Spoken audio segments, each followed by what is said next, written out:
C'est le retour de la bonne vieille Ligue 1.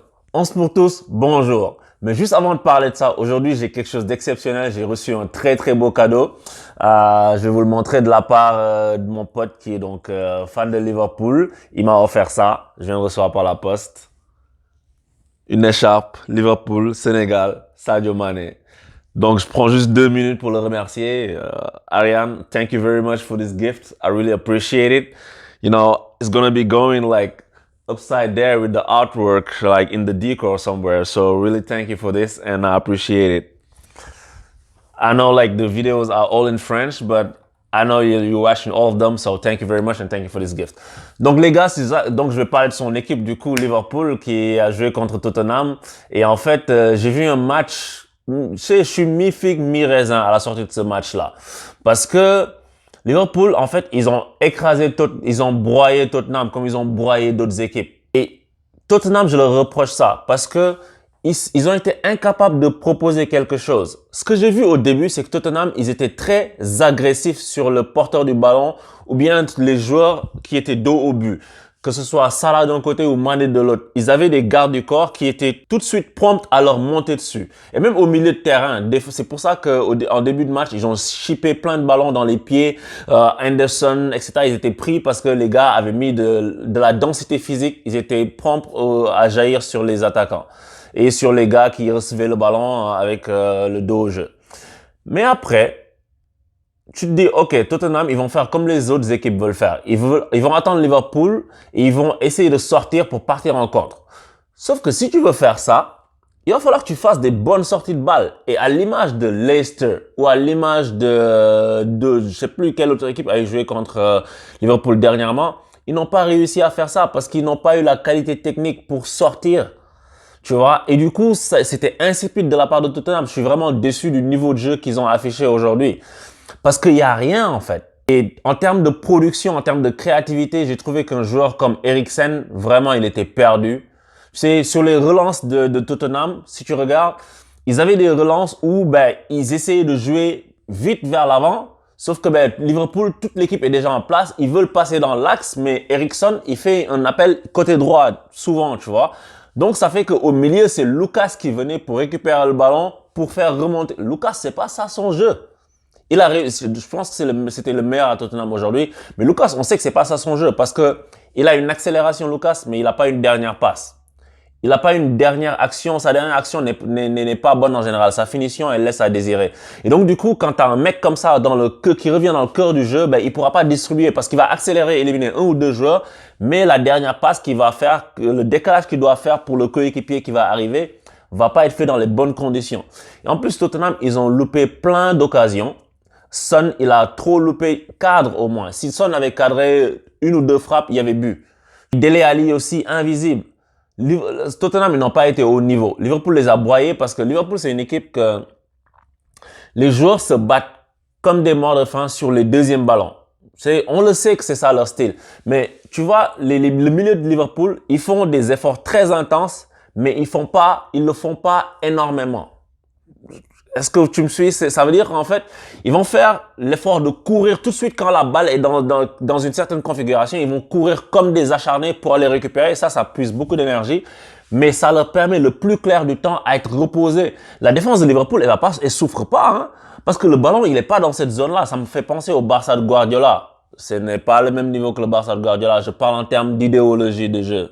Je veux dire en termes de, OK, on fatigue pas notre défense, on se bat comme des acharnés au milieu de terrain pour se battre sur les seconds ballons, on leur met la pression pour les empêcher de relancer. Après, nous, on est tranquille. C'est eux qui vont courir. C'est pour ça que Tottenham, ils étaient beaucoup plus lessivés que Liverpool. Ça fatigue l'équipe adverse beaucoup plus. Et José Mourinho, il vient d'arriver à Tottenham, mais je m'attends dans les matchs à venir, en tout cas, disons, on lui donne 2-3 matchs pour qu'on puisse voir quelque chose. Parce qu'il n'y avait rien de proposé dans le jeu. Et il a eu la bonne idée à un moment donné de faire rentrer Lamela et Lo Celso. Parce que là, il y a plus de technique, il y a plus de créativité. Mais là, il restait déjà 20 minutes à jouer dans le match.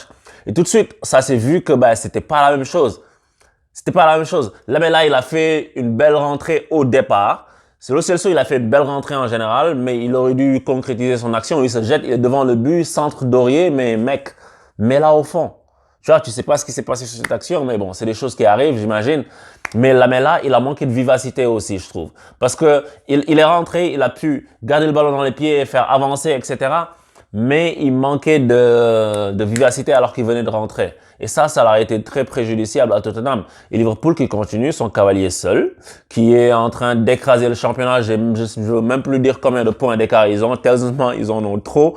J'aurais voulu que Tottenham égalise pour que ce soit encore plus intéressant, mais ça n'a pas été le cas. Mais en tout cas, ça fait que le championnat, il est comme il est, il continue. Ce match-là, j'ai pas pris un énorme plaisir à voir ce match-là. Il était par moments un peu ennuyeux, surtout en début de deuxième, parce que Liverpool, ils se disent, OK, ils ont un but d'avance, qu'est-ce qu'ils font? On continue d'attaquer, on gère, etc. Et puis, quand l'autre équipe sort pas, ça donne ça, quoi. Ça donne pas un match enlevé. Donc, c'est ça que je voulais dire pour ce Liverpool-Tottenham, qui a été quand même un match intéressant à suivre, parce que les Reds, peu importe comment l'adversaire vient, etc., les équipes ont peur d'eux maintenant. Ils arrivent toujours à trouver l'espace pour mettre un but. Et pour le but de Firmino, c'est un super but sur le contrôle. Il laisse passer le ballon pour contrôler pied gauche. Le défenseur, il est mort. Il est mort. Faut contrôle, tu frappes côté opposé. C'est rien à dire, Bobby Firmino. Célébration. Donc, c'est ça pour ce Liverpool-Tottenham.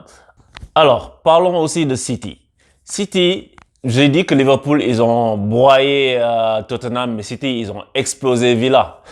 Ils les ont tués. 6-1, c'est trop, c'est trop. Et puis même les mecs, ils mettent un but pour l'honneur à la 90e minute.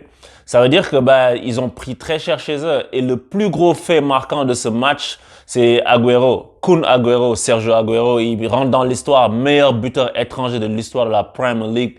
C'est pas rien. Il dépasse Thierry Henry. Thierry Henry, t'as l'impression qu'il a marqué des buts pour des millénaires, mais en fait, le gars a dépassé. Tellement Agüero, il est efficace. C'est un joueur, je me souviens à l'époque où Paris cherche un attaquant avant Cavani.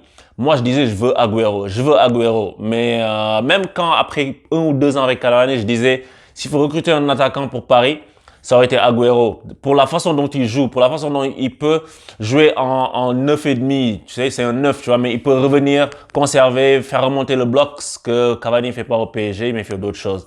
Donc, c'est ça qui m'a marqué dans ce match-là. Après, Villa dans le jeu, ils n'ont pas existé. Et pourtant, c'est eux qui ont lancé la première flèche. Tu sais, genre, première minute de jeu, ils ont accéléré, ils ont dit, OK, on est là, ils avaient des bonnes intentions, mais ils se sont fait annihiler complètement par City. Parce que City, c'est un rouleau compresseur aussi, et quand ils sont à ce niveau-là, il n'y a rien que tu puisses faire. Les combinaisons, et tu sais, Riyad Mahrez. Les gars, parlons de Riyad Mahrez. Il faut qu'on parle de ce gars-là, parce que ce qu'il est en train de faire, c'est magnifique. Tu vois, et cette saison-là, il est plus régulier, mais il est en confiance, Mahrez. Parce que, avant, il jouait la saison dernière des fois, il jouait pas, donc il n'était pas en confiance, il n'était pas régulier. Et c'était à cause de ça, c'est pas à cause de son manque de talent, parce que ce gars est talentueux. Mais quand tu joues 1 fois sur 4, tu sais, quand tu rentres, tu essaies de faire trop de choses que tu peux pas faire forcément, et puis tu as une pression inutile et tu fais n'importe quoi, et c'est ce qui lui est arrivé des fois. Mais là, heureusement pour lui, tu vois, le malheur des uns fait le bonheur des autres. Il y a eu des blessés dans l'équipe. Il a pu rentrer plus souvent. Et là, il a montré qu'il fallait compter avec lui et ça va être difficile de le sortir. Je pense qu'il va rentrer dans une rotation où il va jouer plus que dernièrement. Parce que c'est vrai que David Silva, Bernardo Silva aussi, c'est du lourd. Tu vois, la chance qu'il a eue, c'est qu'il y a Leroy Sané, il est blessé aussi. Mais il a saisi sa chance, c'est comme ça le football. Donc doublé de sa part et puis passe décisive, un très très grand Riyad Mahrez qui est en train de montrer le grand joueur qu'il est, qui est en train de remontrer en fait le grand joueur qu'il est, parce que s'il a déjà été meilleur joueur de Premier League, c'était pas un hasard. Donc qui continue comme ça et puis ça devrait être très très bon pour lui. Et j'en profite juste pour faire une parenthèse, parce que souvent il y a des gens qui dévalorisent par exemple la CAN, les compétitions africaine, etc. Mais tu vois que c'est grâce à la CAN aussi qu'il a eu cette confiance-là, parce qu'il revient, il est champion d'Afrique, il a une autre stature, il a une autre confiance en lui, et ça l'aide à booster ses performances en club. Et ça, c'est une bonne chose, quoi. Donc, ces compétitions-là sont pas à négliger, parce que c'est très difficile à gagner.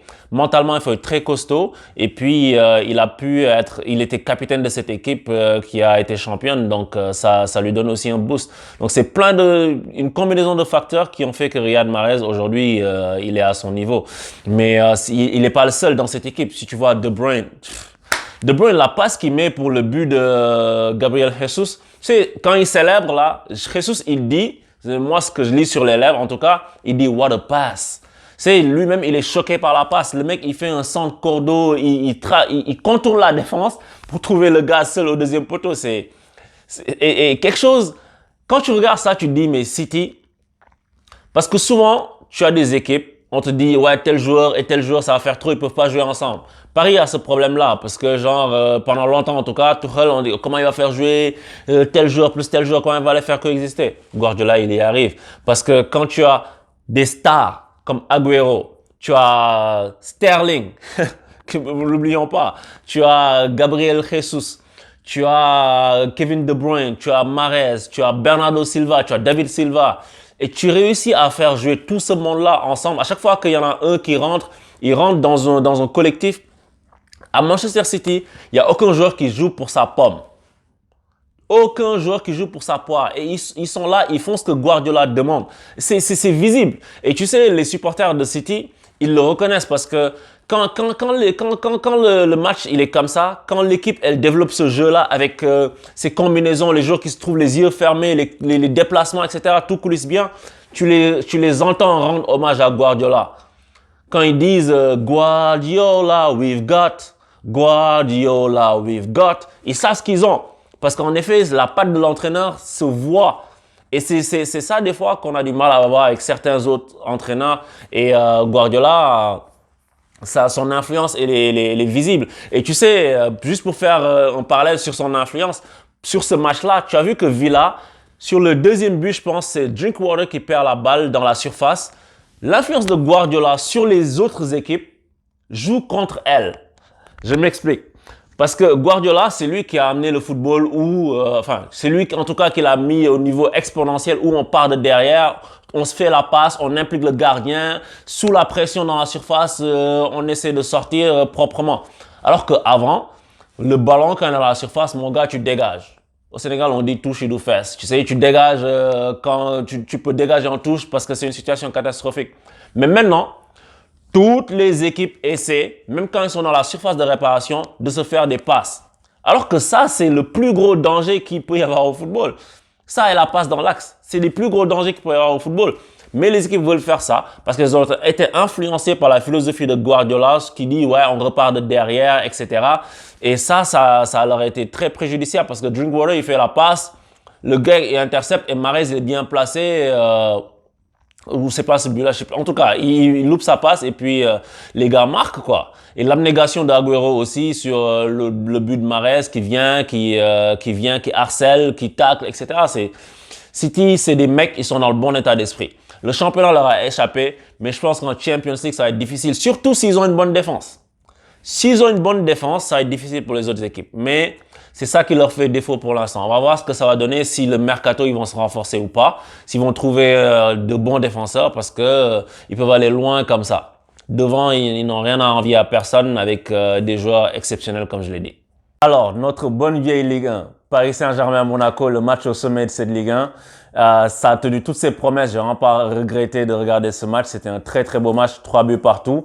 Et en fait, quand Paris a marqué à la deuxième minute de jeu, tu te dis, oula, Monaco, attendez les gars, vous allez peut-être prendre cher. Super passe de Verratti, c'est un amour de passe caché pour Neymar qui court dans la profondeur pour pouvoir marquer en toute tranquillité. Il est devant le gardien, il s'affole pas, il met un but. Et là, Monaco, ils égalisent rapidement, tu vois. Et une fois que Monaco égalise, quelques minutes après, ils mettent le deuxième but. Et moi, j'ai eu un sourire quand Monaco a mis le deuxième but. Parce que je me suis dit, tu sais, c'est ça que je veux voir. Je veux voir une équipe qui va venir, qui va pas avoir peur de jouer, qui va jouer à Paris, qui va marquer des buts et puis qui va permettre à Paris de sortir de ses retranchements. Parce que si tu n'as pas l'habitude de faire ça, quand tu arrives en Ligue des Champions, tu as un problème. C'est ça notre problème à chaque fois. On gagne trop facilement. Et là, j'ai aimé le fait qu'on ait été dans la difficulté. Je sais que c'est un peu paradoxal de dire ça, mais c'est ça. J'ai aimé le fait que ça a été un peu dur, que les gars ont dû s'arracher. Et Neymar, d'ailleurs, quand il légalise, il montre sa rage, il crie un gros vamos pour que les mecs soient dans l'état d'esprit. J'ai bien aimé ça. Après, on leur met 3 buts à 2. Tu sais, en une mi-temps, 5 buts. Ça, c'est un match en Ligue 1, c'est pas courant. Ça, c'est en Angleterre. Donc, ça fait qu'on a eu un match de belle facture. Après, Monaco égalise vers la fin, 3-3. Moi, je pensais que c'était hors-jeu au début, mais il est pas hors-jeu. Le mec, c'est la règle, elle est comme ça. Marquinhos, son intervention est délibérée, tu sais. Donc, il remet en jeu Slimani. Mais bon, je pensais qu'on allait gagner, mais Mbappé, et je vais parler de Mbappé, ce match-là, je l'ai trouvé moins en vue. Non seulement par manque de précision, mais aussi parce que, surtout en première mi-temps, Mbappé, il avait une position qui était plutôt axiale. Et Mbappé, à chaque fois qu'il fait ça, et je l'ai dit, je l'ai redit, à chaque fois que Mbappé est dans une position plutôt axiale, on ne peut pas profiter de ses qualités de vitesse. Parce que quand tu es dans l'axe, tu es dans la nasse, tu es dans la tenaille. Tu es souvent dos au jeu. Quand tu reçois le ballon, il faut que tu te retournes d'abord pour pouvoir prendre ton impulsion et prendre une accélération. Sauf que les mecs vont pas te laisser le temps de faire ça. Et Mbappé, il a moins, ses qualités le prédestinent moins à faire ça. Ils peuvent jouer en une touche de balle, etc., remise, raquette, tac. Mais pour faire ce qu'il sait faire de mieux, faut qu'il parte, pas face au jeu, mais qu'il soit un peu de trois quarts comme ça pour recevoir le ballon et puis déposer l'adversaire. Et d'ailleurs, en deuxième mi-temps, tu le vois, il est plus sur un côté, tu sais. Mais c'est ça qui a fait que il a pas eu, je sais pas, l'efficacité qu'il a généralement. Et d'ailleurs, il y a certaines situations où Mbappé et Di Maria ont permuté dans ce rôle-là. Di Maria, à un moment, il est rentré à l'intérieur là où Mbappé se trouvait et c'est sur cette action-là, il a amené le décalage sur le but. Il y a un début, Di Maria, il se met dans cette position-là et puis il fait une passe sur le but de Neymar, d'ailleurs qui est contré 2 fois, qui va se loger au deuxième poteau. Donc c'est ça que je voulais dire sur ce match-là. J'ai beaucoup aimé voir ce match, même si on n'a pas gagné, je trouve que c'est très positif parce que ça permet d'apprendre. Ça permet d'apprendre qu'offensivement, il y a plein de choses qu'on peut faire, mais défensivement, ça permet de voir à quel niveau on peut améliorer contre une équipe qui montre un niveau supérieur à ce qu'on a l'habitude de voir parce qu'en général, les équipes font juste attendre le PSG. Au moins, cette équipe qui sort, eh bien, ça nous permet de tester nos joueurs et on a vu que Verratti, au plan défensif, il est volontaire, mais ce qu'il fait, ça ne marche pas parce que Verratti, il se jette trop facilement, il se fait éliminer trop rapidement. Il fait des tacles glissés dans le vide. Le mec, il suffit qu'il mette un crochet et c'est spectaculaire. Tu sais, le gars fait un crochet, le gars, il tacle jusqu'à la planète Mars. Tu sais, ça fait que après le milieu est dégarni parce qu'il y a 2 seuls milieux axiaux et que l'un est en train d'aller défendre sur un côté pour faire un tac, il se fait éliminer facilement. L'autre, il sait plus qui prendre pour pas se faire prendre sur des 1-2, etc. Donc c'est ça les trucs à revoir. C'est pour ça d'ailleurs Tuchel, vers la fin, il a mis Paredes pour pouvoir avoir cette assise défensive là d'un milieu en plus de Gay qui va être plutôt plus défensif, qui va moins se faire éliminer. Mais sinon, ça n'empêche pas de dire que Verratti, il a fait un bon match. Il a montré sa qualité de passe. J'ai apprécié ça. Le mauvais côté, c'est le côté défensif. Peut-être que l'équilibre est encore à trouver. Tuchel, peut-être, il cherche encore un peu, mais on est sur la bonne voie. Donc, c'est ce que je voulais dire aujourd'hui. On se pour tous. À bientôt pour de nouvelles analyses. Abonnez-vous. Cliquez sur la cloche, activez-la et je vous remercie à tous les nouveaux abonnés. Bienvenue sur Onze pour tous. Je vous dis à bientôt. Ciao!